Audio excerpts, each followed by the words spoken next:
Bonsoir, France 3 se mobilise pour vous faire vivre ces élections départementales qui, je vous le rappelle, auront lieu les dimanches 20 et 27 juin prochains. C'est une élection couplée avec le scrutin régional. On dit souvent que le département est l'institution la moins connue par les concitoyens et pourtant c'est certainement l'échelon qui intervient au plus près de notre vie quotidienne. Alors ce soir, premier département que l'on va passer à la loupe, eh bien, c'est le département des Deux-Sèvres. 78 binômes candidats qui s'élancent à l'assaut de la collectivité, 78 hommes, 78 femmes, une parité inscrite désormais dans la loi. Quels sont leurs projets, leurs propositions pour inscrire ce département dans un avenir qui se dessine à 6 ans, 2021-2027, faut-il encore le rappeler. Pour en débattre, voici donc mes invités sur le plateau, et c'est une parité parfaite. On va commencer par vous. Bonsoir Flavie Moureau. Bonsoir. Vous représentez la liste Deux-Sèvres en transition. Alors c'est un collectif qui regroupe des écologistes et des associations environnementales, des membres de Génération Écologie, présenté par la députée, présidé par la députée Delphine Batteau. Je peux préciser également que vous êtes candidate dans le canton de Mel avec Guy Moreau. Tout à fait. 5 autres binômes, et c'est important de le rappeler, sont présents également sur ce canton. Je vous laisse les découvrir sur votre écran. Nicole Lamitié, en face de vous. Nicole Lamitié, bonsoir. Bonsoir. Vous représentez les candidats de la liste Il est temps. Alors, Il est temps, c'est aussi un collectif qui regroupe des associations environnementales, des personnalités du monde syndical et politique. Votre liste est soutenue, je le rappelle, par Europe Écologie Les Verts, le Parti communiste, la France Insoumise, Place Publique, Génération S, le Parti de gauche, Ensemble et Solidaire par Nature. C'est une coalition quasi inédite en France, je crois. Vous-même, vous êtes candidate dans le canton de Celles-sur-Belle, avec David Pinault. C'est ça. Et vous ferez face à 3 autres binômes. Vous les voyez également s'inscrire sur votre écran. Olivier Guibert, bonsoir. Bonsoir. Vous êtes candidat Rassemblement National sur le canton Frontenay-Rouen-Rouen et vous représentez les candidats de votre parti, donc le candidat Rassemblement National. 4 autres binômes sont présents pour cette élection. Ils s'affichent également sur votre écran. Pascal Birouneau, bonsoir. Bonsoir. Vous représentez les candidats de la liste Engagés pour les Deux-Sèvres. C'est anciennement Gauche 79, le groupe d'opposition socialiste et divers gauche au conseil départemental.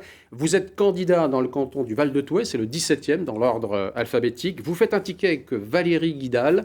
Et sur votre canton, il y a également 3 autres binômes que l'on découvre sur votre écran. 5e invité sur ce plateau ce soir, Coralie Desnoux, bonsoir. Bonsoir. Vous représentez la liste Union de Sèvres. Alors, vous défendez les couleurs de la majorité départementale sortante, de la droite et du centre. Il faut le préciser à nos téléspectateurs ce soir, que le président sortant, les Républicains, Hervé de Talouet-Troyes, ne se représente pas. Vous êtes candidate sur le canton de la Gâtine avec Didier Gaillard. 4 autres binômes sont présents pour cette élection. Je vous laisse les découvrir sur votre téléviseur. Enfin, Johan Aubert, bonsoir. Bonsoir. Vous représentez les candidats de liste Relance 79. Alors, je dis autrement dit la majorité présidentielle. Vous êtes candidat sur le canton de la Plaine niortaise avec Virginie Régaud. Et 3 autres binômes sont également présents pour ce scrutin. Ils s'affichent sur votre écran. Maintenant que les présentations sont faites, voyons en quelques chiffres clés ce qui fait la particularité des Deux-Sèvres. C'est 17 cantons pour 34 sièges à pourvoir. Anastasia Nicolas. Pas loin des 6000 km², les Deux-Sèvres se contenteront d'une superficie de 5 999 km². 374 350 habitants se trouvent sur ce territoire. De toute la Nouvelle-Aquitaine, c'est le département avec le plus faible taux de chômage. Alors qu'il est de 7,2% dans la région, ici, il tombe à 5,6%. Merci au secteur de l'assurance et de l'industrie. Les 256 communes des Deux-Sèvres sont regroupées en 17 cantons. C'est ce découpage territorial qui sert à l'élection des 34 conseillers départementaux. En 2015, les binômes de l'Union de la droite ont remporté 24 sièges et l'Union de la gauche 10. Gilbert Favreau préside alors le conseil, puis quitte ses fonctions en octobre 2020 après son élection au sénatorial. Hervé de Talouet-Troyes lui succède à la tête du département. La majorité a aujourd'hui 23 sièges, l'Union de la gauche en a 9. 2 élus sont non inscrits.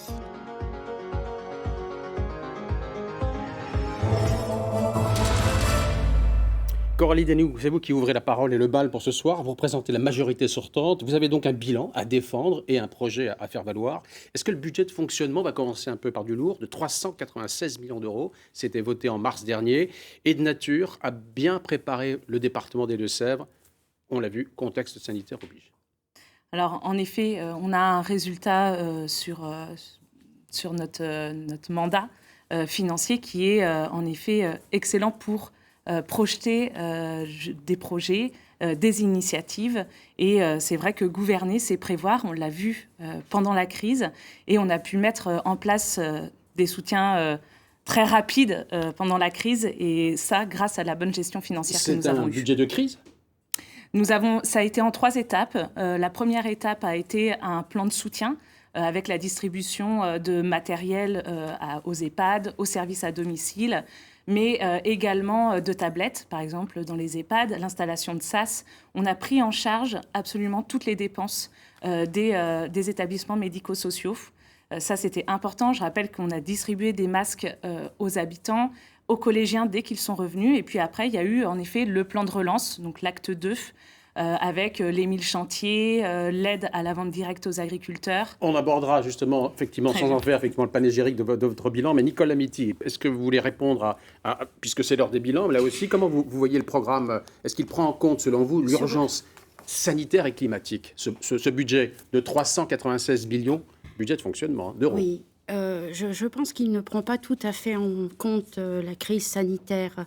Et entre parenthèses, j'ai un témoignage de personnes qui travaillent en EHPAD et donc effectivement où l'urgence est vraiment présente à leur porte, un personnel, des professionnels qui sont complètement... Mais pour prendre un point essentiel, Coralie Desnoux va défendre son bilan, mais vous, en tant que candidate opposante aussi quelque part à la majorité sortante, si vous dites que ce budget ne prend pas en compte la situation, mais en quoi il ne le prend pas en compte ? Eh bien, écoutez, un budget un bilan où on affiche 83 millions d'excédents. Eh bien, je crois que le rôle d'une collectivité n'est pas de faire cet excédent. Cet excédent, ils doivent être fléchés sur des besoins, sur des lignes, pour répondre aux besoins de la population, tout simplement. Et déjà, cet excédent, il a été fait au détriment de la population, au détriment de l'entretien des bâtiments, au détriment du personnel. Alors, on continuera, si vous voulez bien, Nicole Amiti, parce qu'effectivement, il faut que tour de table, on entende les uns et les autres sur ce plateau. Vous êtes 6. Olivier Guibert, sur cette question, justement, de budget de crise au Rassemblement national, vous n'avez pas de lui, il faut le préciser, au sein de cette assemblée départementale. Vous, en tant que candidat qui portez cette liste, vous le voyez comment, ce budget ? Vous l'avez analysé comment ? Je l'ai analysé, j'ai vu qu'il y avait quand même la compétence principale, l'aide sociale à l'enfance, et a été positive dans la gestion budgétaire de la mandature actuelle. La seule chose, c'est que nous vivons maintenant une situation post-Covid, et je pense qu'il faut axer, nos dépenses sur cette aide sociale à l'enfance, les personnes handicapées, les personnes âgées. Ce sont les 3 catégories, je pense, qui ont été le plus touchées par la période Covid que nous venons de vivre. Et je pense qu'il y a des moyens, indépendamment d'une histoire purement budgétaire, surtout d'accessibilité et de simplification administrative au niveau de la gestion départementale. Johan Aubert, justement, toujours là, on reste sur ce fameux budget. D'abord, est-ce qu'il vous convient ? Répond-il à l'urgence d'aujourd'hui ? Ou au contraire, les priorités affichées par la majorité sortante ne seraient pas les vôtres si demain vous deviez diriger ce département ? Alors, je pense qu'en effet, sur ce budget, moi je rejoindrais, l'excédent est une bonne chose. Après, il a forcément été au détriment de choses qui n'ont pas pu être faites. Moi, ce que je constate aujourd'hui, c'est qu'on a des collégiens qui ont très peu accès au numérique, alors qu'on a pu voir pendant la crise sanitaire, ça a été un véritable enjeu pour ces personnes-là de pouvoir accéder à la téléscolarité. Donc, je pense qu'il y a des choses qui n'ont pas été faites. On a énormément à faire avec les personnes âgées, avec le maintien à domicile. On a pu voir que l'inflation, les budgets donnés sur ces thèmes-là ont été inférieurs à l'inflation. Vous voulez dire quoi entre nous ? C'est un budget qui n'est pas assez prétentieux, qui n'est pas assez en tout cas, volontariste. Dans ce budget-là, il y a des choses qui ne sont pas bien fléchées. Et il y a des efforts à faire impérativement, tant en termes d'éducation qu'en termes de maintien des personnes âgées. Bon, c'est un premier tour de table pour vous entendre effectivement sur cette notion de budget. Flavie Moreau, c'est à vous. Une mesure que vous pourriez prendre différemment des candidats qui sont sur ce plateau ce soir. La partie, Et qui ferait votre particularité d'ailleurs de votre liste. Eh bien, en fait, il y a beaucoup d'acteurs, en tout cas, qui ont été mobilisés pendant cette crise, qui n'est pas terminée, surtout, il ne faut pas l'oublier, que ce soit les pompiers, les aides-soignants, toutes ces personnes-là, effectivement, elles ont travaillé, elles se sont beaucoup mobilisées, les commerçants également, les élus locaux. Et donc, c'est des personnes aussi qu'il faut pas oublier. Et donc, il faut aussi apporter aussi une reconnaissance sur ces métiers-là. Quelle serait l'une des mesures emblématiques de votre programme ? Par rapport au budget, alors Oui. pour moi, c'est retrouver vraiment le cœur des compétences départementales, toute la partie action sociale, tous les métiers de l'humain aujourd'hui qui font aujourd'hui notre territoire, qui sont essentiels. Pascal Bironneau, en ce qui vous concerne, votre marqueur de votre programme, il est quoi ? Il est écologique, il est économique, il est social ? Il est un petit peu tout. En fait, moi, ce que j'ai à dire par rapport au budget du département actuel, c'est qu'il est totalement inadapté par rapport aux préoccupations des Deux-Sévriens. Il est clair qu'on ne peut pas se permettre d'avoir des millions d'euros d'économies réalisées sur le dos des Deux-Sévriens, alors que les besoins sont criants dans les différentes structures, que ce soit les EHPAD, les auxiliaires de vie, les services d'aide à domicile, et j'en passe. Et auprès des associations caritatives, sportives, culturelles, un certain nombre ont été sur le bas-côté. Et je crois qu'aujourd'hui, ces millions-là, ils doivent être redistribués. Sinon, ça veut dire que la collectivité n'a pas adapté ses taux par rapport à son budget ou n'a pas su redistribuer aux Deux-Sévriens cet argent. Il a été confisqué et je crois qu'il y a une nécessité aujourd'hui de recréer du lien social.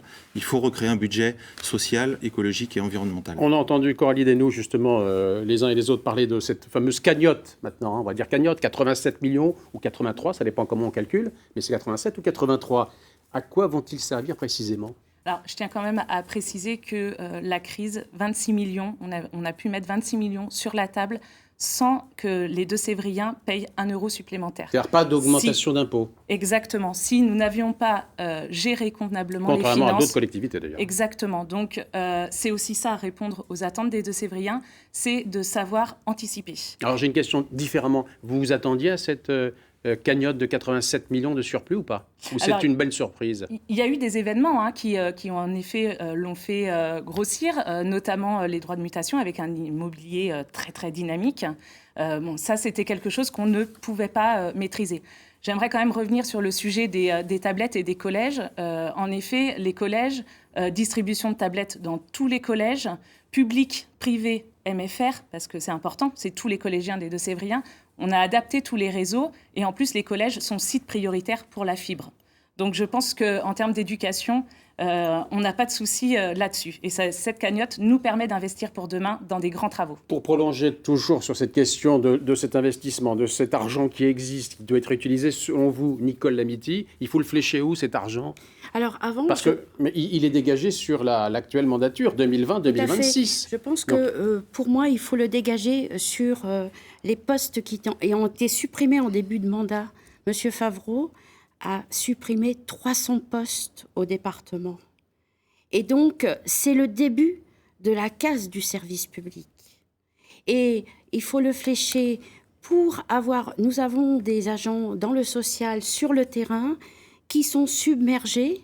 Et au département, d'ailleurs, il y a certains articles de... C'est-à-dire que l'ancien président sortant le revendique d'ailleurs, cette espèce de gestion un peu rigoureuse concernant le personnel. Il y a eu de la casse quand même. Oui.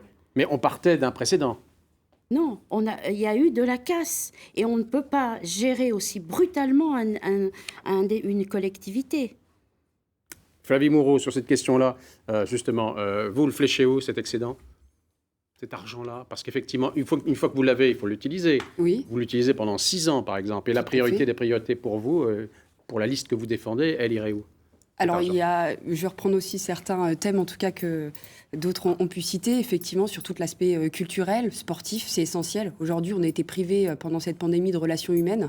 Il est indispensable, effectivement, de redonner aussi ces fonctions-là, coûte que coûte.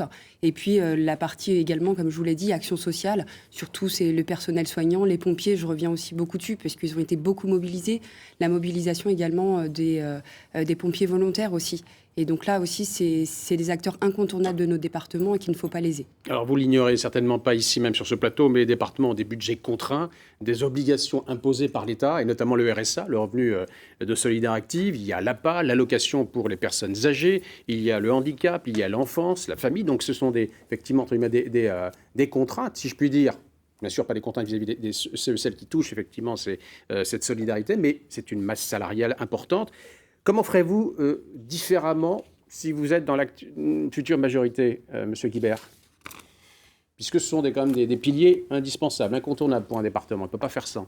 Exactement. La seule chose, c'est que vous parliez précédemment de l'excédent. Effectivement, il y a une répartition juste à avoir. Mais il y a également des économies à faire. Donc nous, au niveau du département, on axerait notre politique sur la fraude au RSA et l'accompagnement, l'aide sociale à l'enfant qui est pénalisée pour nous par l'aide apportée au MNA. Vous dites fraude, on va être précis. Savez-vous combien y a-t-il de dossiers de contentieux à l'échelle du département des Deux-Sèvres aujourd'hui? Non, je ne peux pas vous le dire. Quelques dizaines. Coralie Danou, elle peut répondre là-dessus. Vous êtes actuellement au sein de la majorité. C'est jamais plus d'une vingtaine de dossiers, je crois. Alors sur le RSA, en effet, il n'y a pas. Ça ne dépasse jamais, c'est ça. C'est en dizaines. Donc, vous mettez le paquet là-dessus sur la fraude, parce que vous considérez que c'est une priorité. La fraude et l'aide aux mineurs non accompagnés, il se fait que nous avons. Vous voulez dire étranger, par la force des choses ou pas? Je vous laisse le soin de le dire. Les mineurs non accompagnés représentent un budget qui est grévé sur l'ASE et je pense que, vu l'augmentation que nous avons eue ces dernières années, nous avons une augmentation d'environ 300% par an. Par rapport aux chiffres de 2014, nous sommes passés de 36 à 478. Si je me rappelle bien, je pense que cet argent qui... C'est pas propre au département des Deux-Sèvres, hein, faut-il le rappeler aussi. Hein. Tous les départements ont dû mettre des rallonges et supportent justement cette situation-là. Oui, il y a eu deux méthodes. Il y a eu l'entrée directe avec l'étude, effectivement, de la minorité réelle et également la péréquation imposée par l'État avec la répartition par département de mineurs non accompagnés. Je pense que tout cet argent qui est dépensé, puisqu'un mineur non accompagné, d'après l'Assemblée départementale de France, qui a évalué le coût entre 50 000 et 60 000 euros, je pense que cet argent pourrait servir à nos enfants de Sévriens. Donc pour qu'on comprenne bien, Olivier Guibert, ce serait votre priorité au sein du Rassemblement national. Pascal Bironneau, vous avez siégé il y a quelques années, pour ceux et celles qui s'en souviennent, vous avez siégé au sein du conseil départemental avec feu le président Éric Gauthier. Alors justement, à l'époque, vos détracteurs, vous vous souvenez, parce que là on parle d'excédent, mais à l'époque, ce n'était pas du tout le même débat entre 2008 et 2014. On parlait plutôt d'augmentation de la fiscalité. On parlait effectivement d'une majorité qui avait laissé filer la masse salariale. Aujourd'hui, justement, en 2021, ce que vous proposez est radicalement différent lorsque vous étiez aux affaires entre 2008 et 2014 ou pas du tout? Écoutez, je crois que ça a été évoqué. La notion de proximité a été perdue sous ce mandat par le conseil départemental et l'exécutif aujourd'hui. Il y a une nécessité de retrouver cette proximité qui se fera grâce au service du département, mais aussi des partenaires. Ça a été évoqué. Moi, ce que je tiens à dire, c'est vrai que le nombre d'allocataires est en augmentation du fait de la crise. L'État doit compenser cette augmentation et tenir ses engagements, ça c'est le premier point. Le deuxième point, c'est qu'il y a un nombre de personnes qui n'ont pas recours aux droits, et ça c'est important qu'ils puissent aussi accéder à ces droits dont ils peuvent avoir par rapport à leurs besoins financiers. Je voudrais revenir sur un chiffre de l'INSEE. Le département des Deux-Sèvres, en termes d'action de solidarité, attribue 537 € par habitant. La moyenne de la région, c'est 621 €. On est le dernier département de la région Nouvelle-Aquitaine dans les aides aux solidarités. C'est la source, c'est l'INSEE que je donne ces chiffres. C'est extrêmement grave. On fait 83 millions d'excédents d'un côté et on ne redistribue pas cet argent. On s'est éloigné des Deux-Sévriens. On a moins de chômage aussi, donc c'est normal que socialement on ait moins de dépenses et on l'a vu dans les chiffres précédents. Johan Aubert, je pense que vous avez aussi un peu de retard sur ces questions-là. Moi, je voudrais répondre à Mme Dinou tout à l'heure, quand on parlait des tablettes pour les collégiens. 1600 tablettes pour 19 000 collégiens. Alors c'est bien, en effet, mais c'est une tablette pour plus de 10 personnes. Je ne pense pas qu'aujourd'hui, ça soit suffisant. Les choses nous l'ont montré. Nous, notre ambition, c'est de se dire, la téléscolarité, la crise sanitaire qu'on est en train de vivre, et qu'on vit encore, et on ne sait pas si à la rentrée prochaine, ce qu'il en sera, on espère tous qu'elle sera derrière nous, mais peut-être qu'elle ne le sera pas. Il est impératif de pouvoir doter les professeurs, les élèves des collèges en rentrant en 6e, avec des outils informatiques pour accéder et continuer à avoir l'enseignement. Je rappellerai juste aussi ce qu'on disait tout à l'heure, le budget des associations sportives et culturelles, moins 48% pendant la mandature. Il est impératif de redonner du souffle à ces structures-là. Les gens ont besoin de lien social, impérativement. Donc, je pense aujourd'hui que, de toute façon, il y a des choses qu'il reste bien évidemment à faire, qui n'ont pas été faites, où il faut aller plus loin. Il faut aller plus loin sur les aides attribuées. En effet, je rejoins les aides que le département fournit. Quand on regarde sur la moyenne de la Nouvelle-Aquitaine, sont bien en deçà Et le département doit pouvoir aller plus loin. Donc, vous dire qu'il y a de la marge encore. Il y a de la marge. On a un nombre de demandeurs de RSA, d'allocataires RSA. Sur le mandat, 150 personnes ont retrouvé un emploi. Est-ce suffisant sur 7000 personnes? Aujourd'hui, toutes les entreprises, on a un grand nombre d'entreprises locales qui ont des emplois, qui recherchent des emplois. Je pense qu'il faut impérativement réussir à les mettre en rapport. Ce n'est pas logique. On peut faire ce constat d'échec que 150 seulement bénéficiaires allocataires de RSA retrouvent un emploi sur la mandature. On va entendre Flavie Moreau et Nicole Lamity sur ces questions. Alors moi j'ai une question que je vous pose quand je vous vois, peut-être effectivement je vous ai présenté en tant que membre de collectif, comment ça se fait que ce soir vous ne soyez pas effectivement une seule et même liste pour pouvoir unir vos forces et peser sur ce scrutin? Eh bien, je pense que les portes Alors, je me fais volontairement candide. Bien sûr, les portes d'Ilétang ont été toujours ouvertes. Et donc, il y a eu les forces ont convergé, effectivement, pour faire une autre politique. Parce que, effectivement, je crois que nous avons un patrimoine collectif à gérer et il y a une question d'urgence sociale, écologique. Et tous ceux qui ont voulu venir ont pu venir. Je vais reposer la question différemment à Flavie Moreau. Regardez bien. Les égos sont-ils plus forts que les programmes que vous portez? Moi, je ne pense pas. Nous, le projet aussi de notre collectif, c'était de faire parler davantage la parole des citoyens.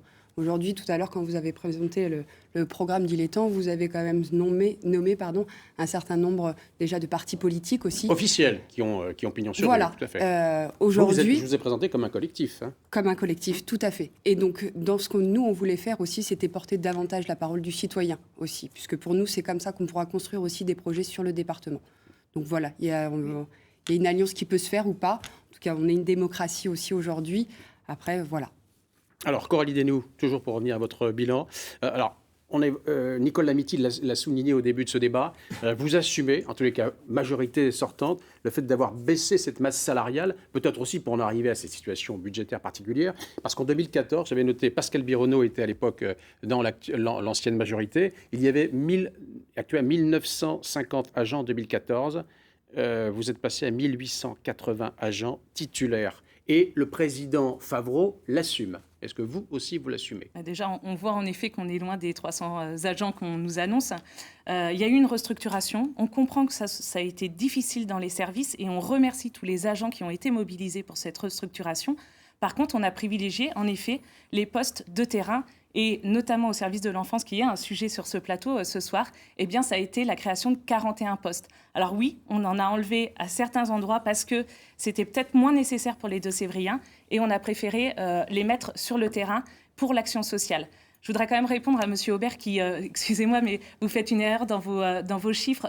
150, je pense que vous parlez des personnes qui ont retrouvé un emploi après le CDIE qu'on a mis en place, le contrat départemental d'insertion en entreprise, puisque 2/3 des allocataires RSA retrouvent un emploi, sortent assez rapidement du dispositif. Donc je pense que c'était seulement le contrat départemental d'insertion en entreprise. Alors justement, puisqu'on parle d'aide sociale, elle représente 191 millions d'euros sur les 306 que représente le budget de fonctionnement. Nicole Lamity, cet argent, vous parliez des EHPAD, vous parliez de la masse salariale sur laquelle la majorité sortante, effectivement, a fait des économies. Tout à fait, et c'est la compétence du département, la gestion des EHPAD. Donc, si j'ai bien compris, vous embaucheriez si vous êtes demain... Eh bien, il faut donner les moyens, parce qu'effectivement, en bout de course, qu'est-ce qui en pâtit? Vous commencez par là? Non, nous commencerons par un diagnostic, et c'est vrai que nous sommes une force de gauche et écologiste et citoyenne. Et donc, nous allons commencer par un diagnostic en nous appuyant sur les compétences du département. Mais vous connaissez le diagnostic globalement, non, ou pas?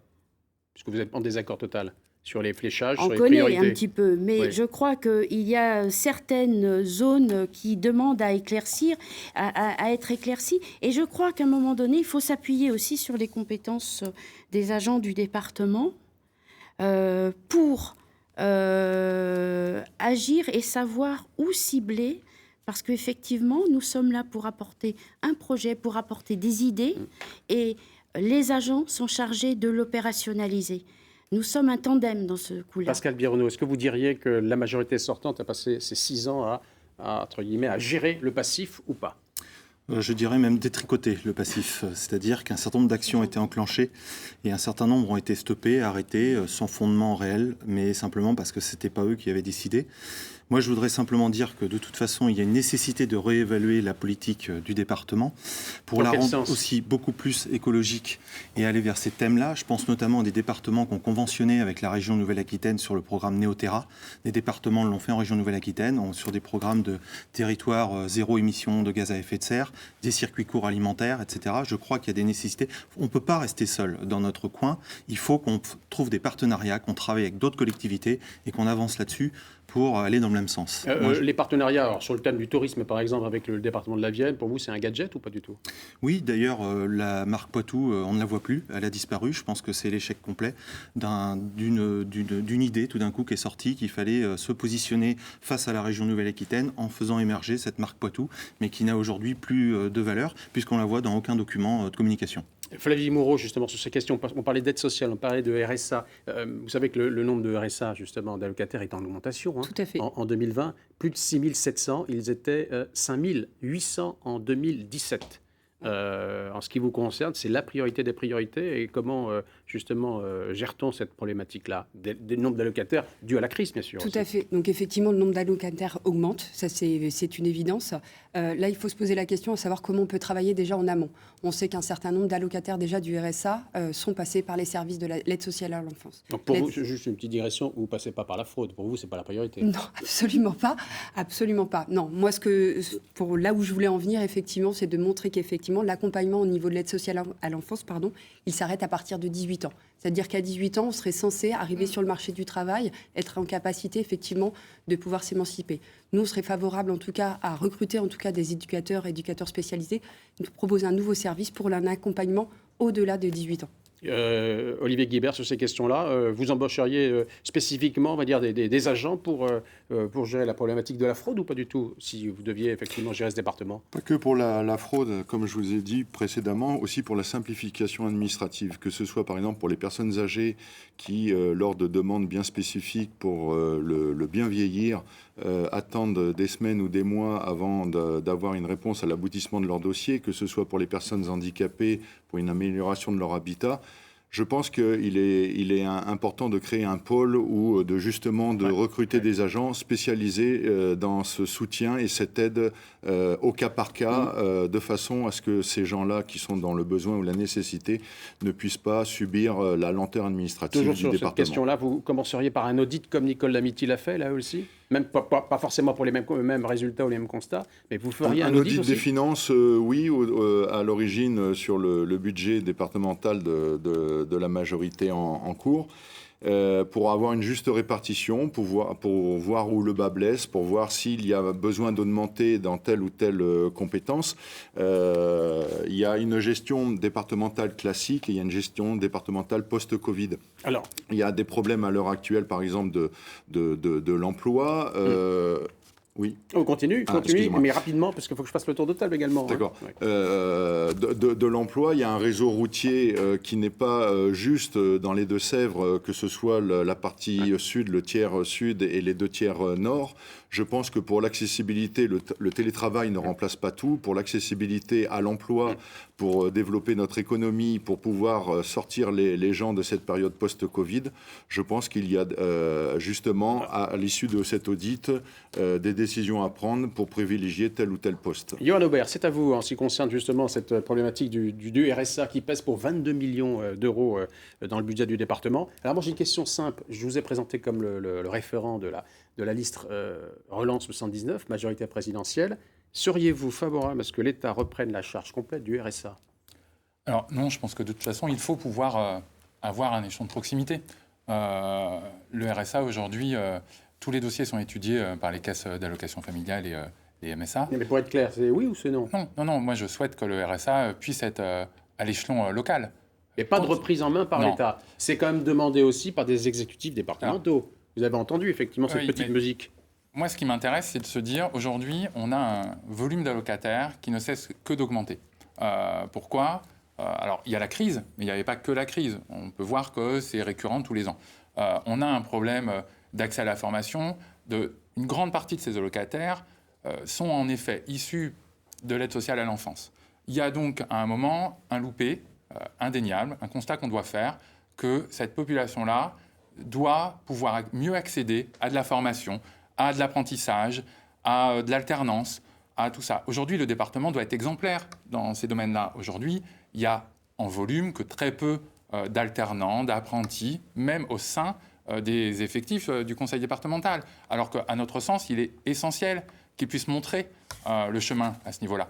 Ensuite, je rajouterais juste, tout à l'heure, on parlait des personnes âgées. Je rappellerai que jusqu'à 2021, le département des Deux-Sèvres avait quand même le point d'indice le plus faible, enfin un point d'indice inférieur à la moyenne nationale au niveau de la dépendance.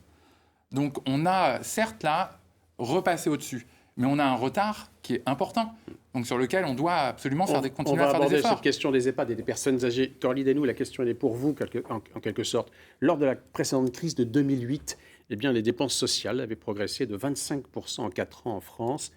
Vous craignez que cette situation se reproduise en 2021 ? Alors, les chiffres au niveau du RSA nous montrent qu'en effet, il y a eu un pic en 2020 et que sur 2021, il y a une tendance à la diminution. Cependant, restons vigilants. Et c'est vrai que nous avons cette conception de RSA, chômage, emploi, entreprise. Sans nos entreprises, il n'y a pas de travail, il n'y a pas d'emploi. Donc c'est important aussi de travailler, et c'est pour ça qu'on a mis en place des dispositifs comme le contrat départemental d'insertion en entreprise ou le nouveau dispositif IOD qui permet justement aux allocataires de RSA... Alors c'est pas du saupoudrage parce que beaucoup... Non, c'est des vrais dispositifs et qui montrent que 70% des personnes vont sur un emploi durable.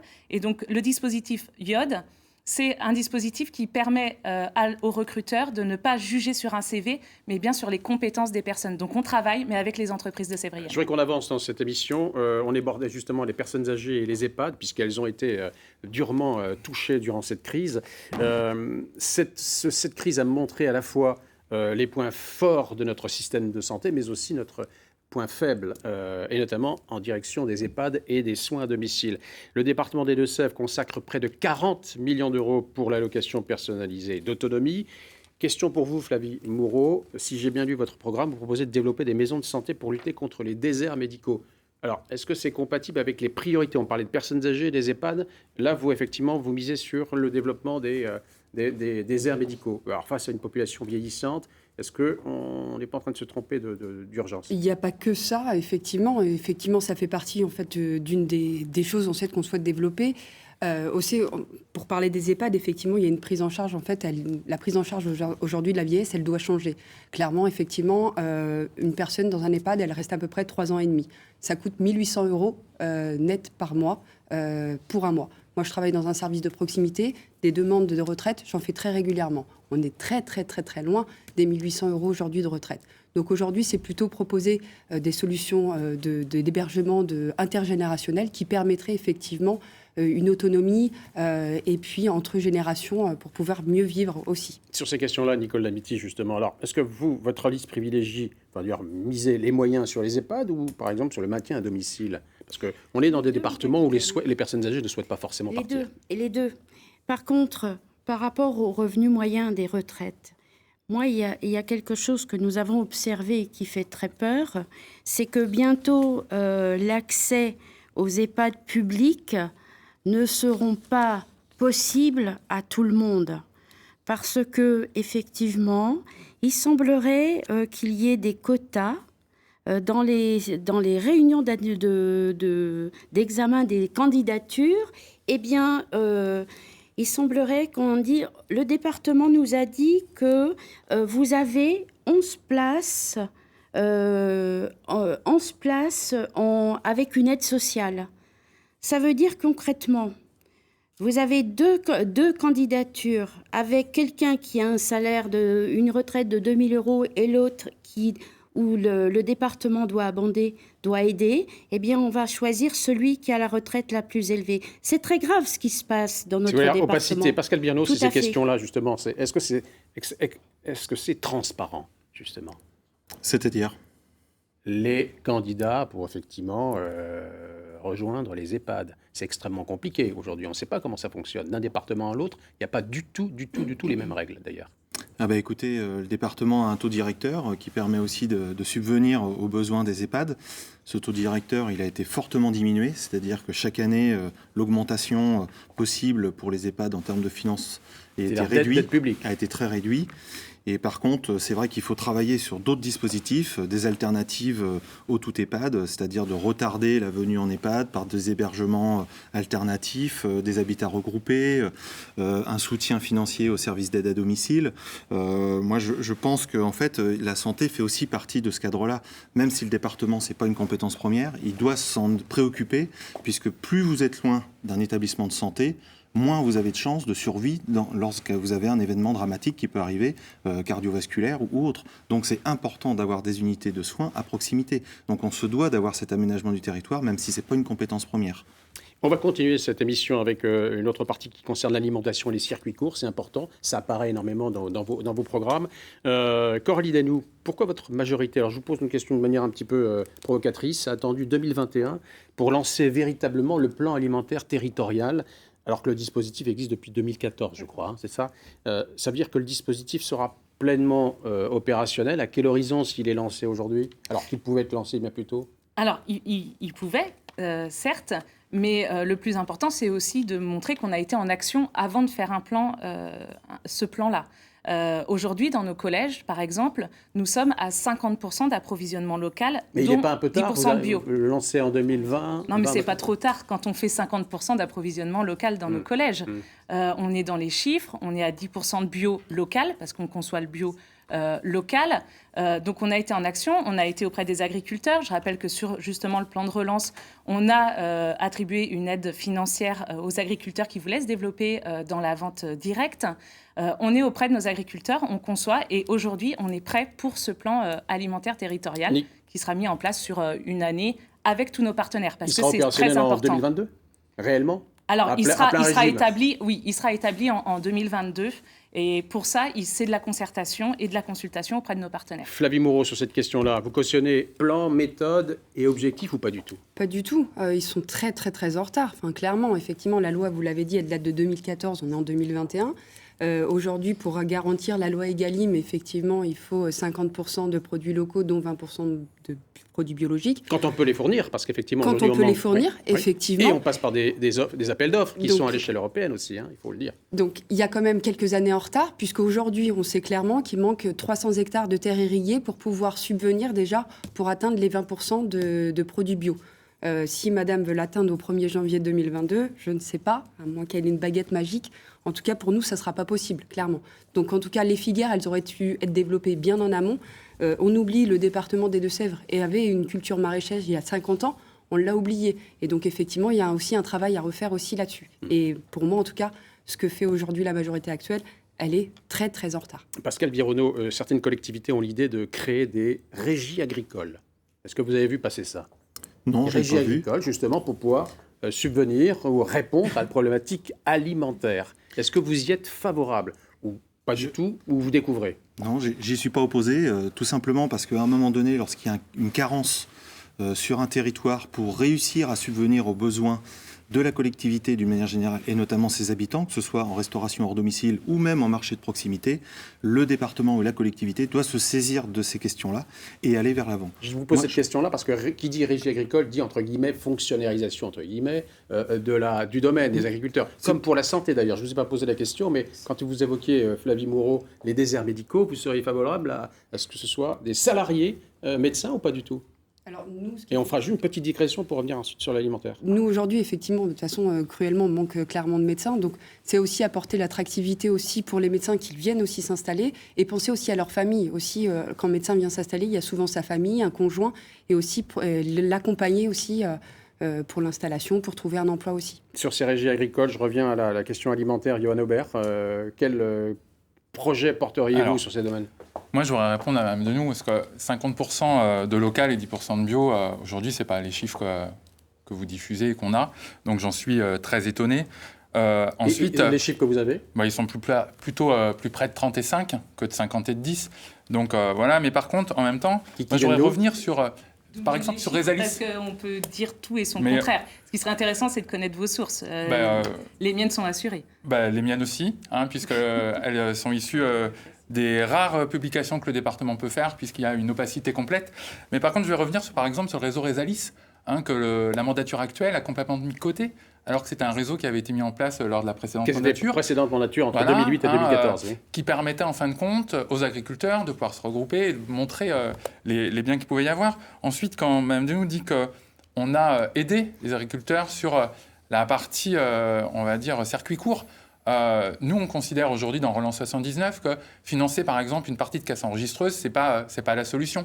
La solution, elle est ailleurs. Il faut les aider à mettre en place la logistique pour pouvoir diffuser leurs produits. Ensuite, je rejoindrai complètement ce que disait par contre Mme Moreau tout à l'heure, c'est on manque de maraîchage aujourd'hui.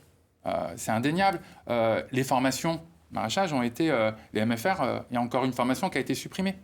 Donc on a une vraie disparité et un gros manque aujourd'hui sur ce point-là. Alors Pascal Birauneau, sur cette question-là, on l'abordera, puisqu'on parlait d'alimentation, on parlera de ressources en eau, la gestion en eau qui agite effectivement votre département. Puisque Resalis a été évoqué, c'est vrai que c'est un dossier que je connais particulièrement puisque j'étais dans l'ancienne majorité.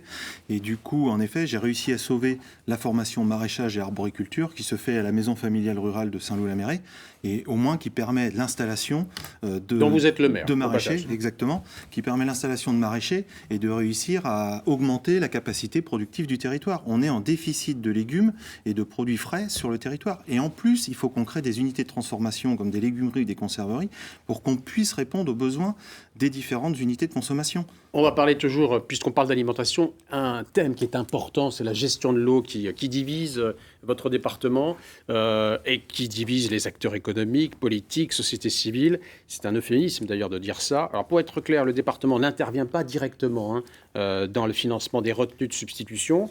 Alors Nicole Lamity, seulement sur cette question, le consensus semble impossible, non ? Tout à fait.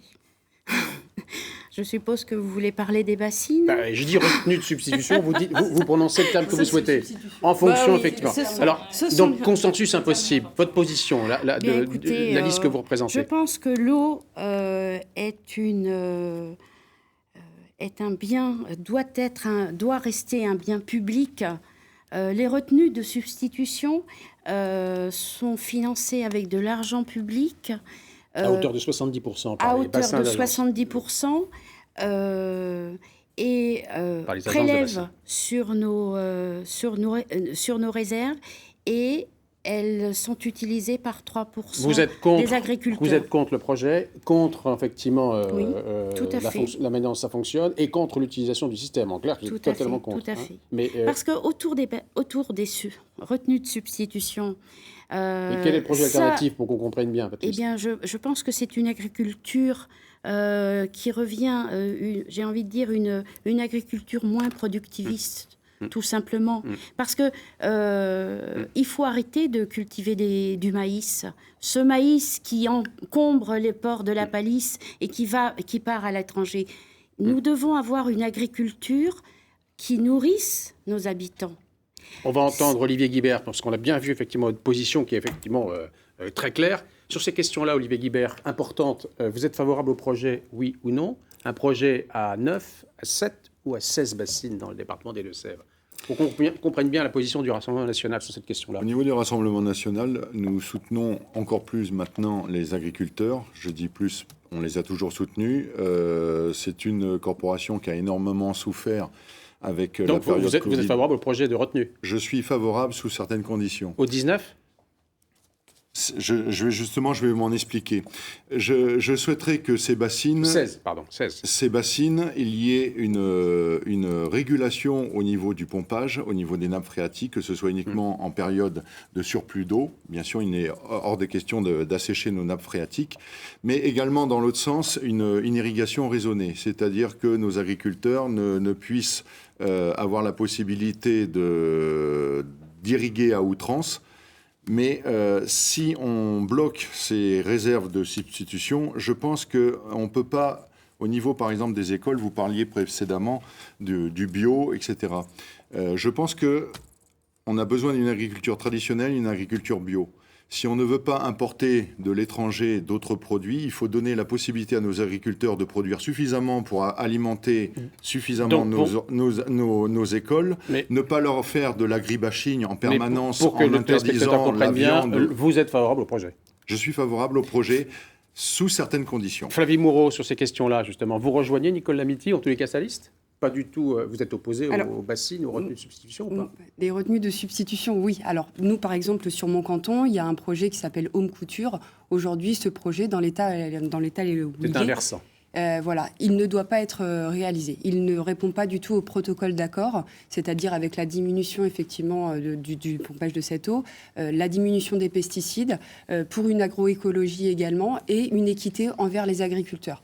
Donc effectivement, c'est pour ça que je ne peux pas vous répondre aussi par une réponse binaire, puisqu'il doit y avoir aussi un protocole d'accord qui doit être mis en avant, une gouvernance publique avec des acteurs représentatifs de l'eau pour pouvoir décider au mieux, en tout cas, ces projets, en tout cas, qui doivent être dessinés sur notre territoire. Coralie Desnoux, sur ces questions-là, le dernier budget voté en mars dernier, j'ai vu que vous aviez prévu une enveloppe d'1,15 million d'euros pour sécuriser la desserte en eau potable. Parce qu'on parle de retenue de substitution, mais il y a un problème aussi spécifique aux Deux-Sèvres, c'est la desserte et la sécurisation de la desserte en eau potable. Est-il vrai que durant la période 2010-2020, le département des Deux-Sèvres a perdu 20 captages à cause de la pollution diffuse ? Alors, aujourd'hui, on a 122 captages. Tous sont, à 100%, sont dans un périmètre protégé. Par contre, en effet, il faut éviter les conflits d'usage. On rappelle, l'eau, c'est en effet l'irrigation, c'est l'étiage et c'est l'eau potable. Aujourd'hui, il y a une interconnexion pour sécuriser, parce qu'au-delà de la qualité de l'eau, qui est primordiale, bien entendu, mais on a aussi la sécurité. Et donc, il y a une interconnexion. Pour vous, la priorité, elle est là, maintenant, pour le département ? Bien entendu, on se doit de fournir... Avec deux grands barrages, il faut le rappeler, la touche Poupard et la touche Poupard. Donc, il y a une interconnexion d'eau potable, et après, il y a des interconnexions d'eau brute vers les autres sources de captage. Pascal Guérenaud, c'est votre temps de parole qui continue et c'est à vous. Les premiers coups de pelle pour les 7 réserves débuteraient cet automne. Si vous gagnez les élections au sort du 27, vous prenez quelle position par rapport à cette question-là ? Moi, aujourd'hui, sur la position des bassines, je crois qu'il faut réévaluer le volume de ces bassines. Donc, je ne suis peut-être pas favorable dans le volume aujourd'hui qui est proposé dans leur construction.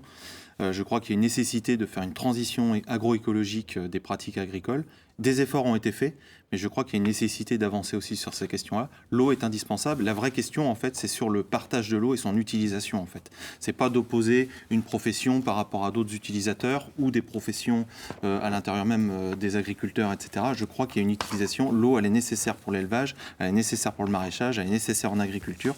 Après, toute une question de dimensionnement, mais également que cette eau, elle reste publique. C'est un bien commun. Aujourd'hui, on ne peut pas financer avec de l'argent public des bassines ou des retenues de substitution qui vont être à usage privé. Ce n'est pas possible. Alors, il nous reste 5 minutes. Le temps passe très vite. Et sur ces 5 minutes, je souhaiterais effectivement vous entendre tous les 6 en termes de mots de conclusion, ce que vous souhaitez apporter pour ce département des Deux-Sèvres lors des scrutins des 20 et 27. On va commencer par vous, Monsieur Aubert. Votre mot de conclusion avant cette fin d'émission. Donc, Relance 79, c'est une équipe de 48 candidats, une méthode et un programme. C'est une équipe qui a réuni des talents et des compétences de différents horizons. La méthode, c'est la proximité et la transparence dans la gouvernance, notamment en rendant public l'activité des conseillers au service des Deux-Sévriens. Relance 79, c'est une vision départementale. C'est un vrai programme, 4 ambitions, 60 mesures essentielles. Le département, comme le pays, sort d'une crise sanitaire sans précédent. Et c'est la responsabilité de tous les candidats qui se présentent aujourd'hui devant vous, les téléspectateurs, d'avoir un vrai programme. Ce programme, c'est celui de la relance sociale, de la relance économique, de la relance écologique. C'est celui de notre équipe, Vous avez fait Relance la 79. minute. En tout cas, minute faite pour vous. Monsieur Guibert, en ce qui vous concerne, la minute de conclusion pour votre liste Rassemblement national. La conclusion, déjà, c'est si vous voulez être acteur de la gestion départementale, j'invite tous les Deux-Sévriens à se déplacer le 20 et le 27 juin pour se mobiliser au niveau du social, au niveau de leurs moyens de transport, au niveau de la fracture numérique que nous subissons.